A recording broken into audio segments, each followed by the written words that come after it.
welcome to the Heart of Dentistry with Jamie Marbeau-Nichols and me, Brandy Hooker-Evans. We are thrilled to join you today for a topic that has been super heavy on my heart recently. It is the beginning of January 2024, and we just came off of a wild holiday season. And what I have been visiting with dental professionals about is this insatiable need for the next thing, to do better, to have more patients. It is crushing our colleagues with the idea that they are not enough. Their business is not enough. Their personal self is not enough. And it's so heavy. And Jamie, I think you've seen that with me, that passion, there's not enough. Yeah. We were just talking before we got on this, and I was saying that I did that for 10 years as a consultant and speaker. And I applaud all of my colleagues that are crushing it and doing that. But it came with a price. It came with a price for my health and with some of my relationships, including my own personal relationship with myself. I just lost everything because I just didn't know when enough was enough, Right. and we want more. We're in a society where more is better, but we're here to talk about how sometimes I'm going to use a good friend and colleague of ours, Bob Spill. What he says is, how can we do more with less time and less stress? So I think that's what we're going to talk about. That's our topic for our listeners out there within their business and maybe within their own personal life too. They can take a little bit of these takeaways to help them, so that, because burnout's real. Burnout is a real thing. I just read an article in the RDH magazine about this. Just came to mind.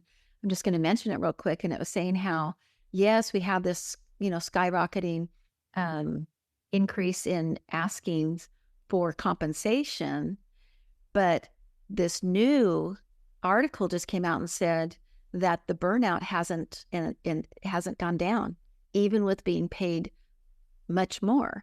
So the burnout, Because we don't need more money, Jamie. We need more heart. and heart Is the difference. We have got to put the heart back in. Exactly. We're doing it. I will work all day for free. And I would even cook you dinner at the end of that day if I felt like I was purposeful, Yes. making a difference, having the love and the respect, being wanted, those are the things that make us excited to go to work. And I think the moment that we look at the world for that reassurance, it just contributes to the burnout. We have to start inside our own brain, inside of our own heart, and say, in front of the mirror, step one, I am enough. Exactly. And I do a lot of, if there's been an exit with some of my clients that I have, my private coaching clients, we'll do a exit interview. And while a lot of us right now will think that a part of it is for taking a few more dollars for the office down the street, and that's why they're leaving, that's not the main reason. There are other reasons, and one of them is it's never enough. My doctor doesn't celebrate. It's just like, we get this goal, we meet it, and then there's another one, and then there's another one, and I just feel like I can't breathe. I can't work at this pace anymore. I can't add all of these other items into my 1-hour hygiene schedule and feel like I'm still doing a good job. In fact, one of my clients, once they met their goal, if it was that month or that quarter, they would raise the goal immediately to another. And this was an office that lost several team members within a short amount of time. And it wasn't necessarily because of money. In fact, I would only say 25% of the people that left because of money. It was because of burnout and because of not feeling that they were a cohesive, loving, caring team. I just wrote an article, and based on my experiences of being a coach for 14 years now, I'm finding the trend right now. What the team members want is, first, they want clarity as to what the expectations are. right? They want consistency. So if you're changing your goal out every single month or every 3 months, how consistent is that? Because what has to happen? Something has to change in your hour in order to meet that need, right? And they want compassion. So how do we bring the compassion back is what I believe our topic is today.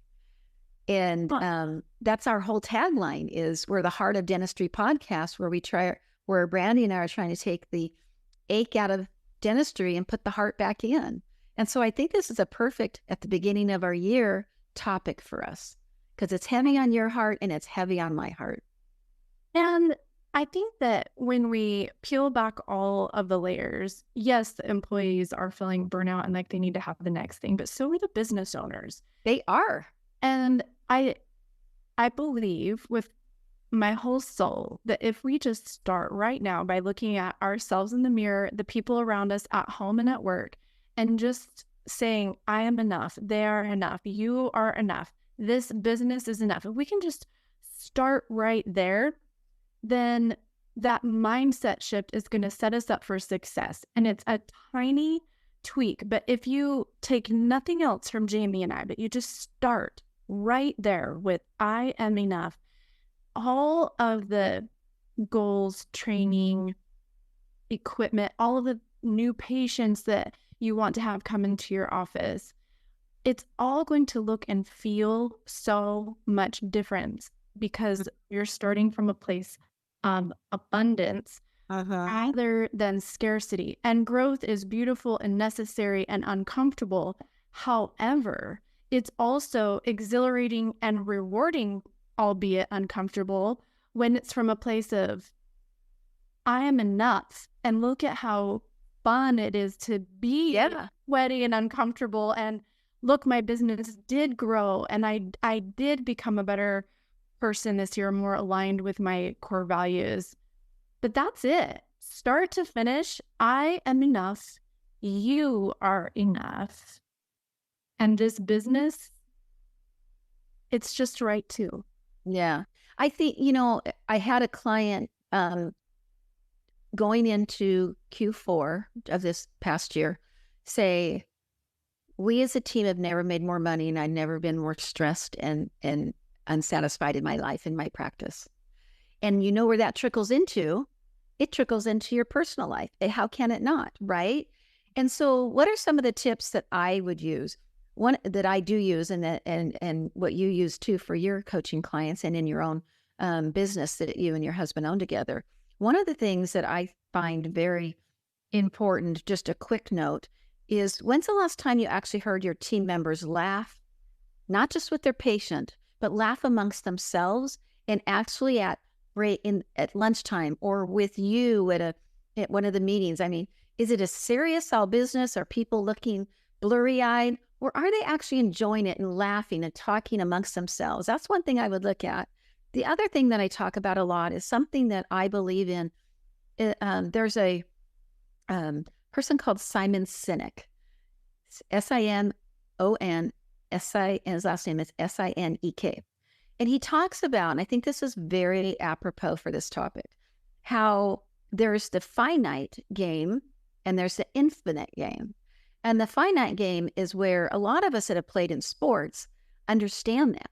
And so that we go into business and life with that same mentality. And the finite game is a beginning and an end, right? You have 9 innings and you know how many people can be playing out there. And you know when it begins and when it ends, and whoever has the highest score wins. You don't say, hey, I want to change the rules now. And I want to play another inning because we didn't win. You don't do that. There's rules. That's the finite game. There's a beginning, there's an end. But business and life, we treat too much like a finite game, and it's an infinite game.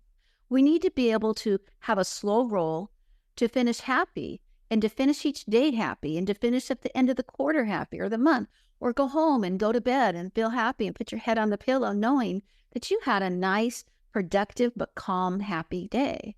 And so I think when we stop treating life and business as if it was a sporting event, and we treated it more like that we don't have to necessarily run the mile that much more faster. Goals are great, But what about those existing patients you already have in your schedule? Why do we have to have X amount of new patients when we can't even close the door and get our existing patients in that are already dedicated and loyal to us? Right. And it just comes to the idea and that operate from your core of knowing that you already have what you need. And same with your business, it has what it needs to continue on and grow. And although we are going to strive to do our best each day and we are going to challenge ourselves, if we can do it with a measure of confidence and faith, and my word for this year is enjoy. I'm going to enjoy the strength and I'm going to enjoy the struggle so that even when a day full of challenges happens, I can, like you said, Jamie, put my head on the pillow and know that the day was just as it should be. Yeah, yeah.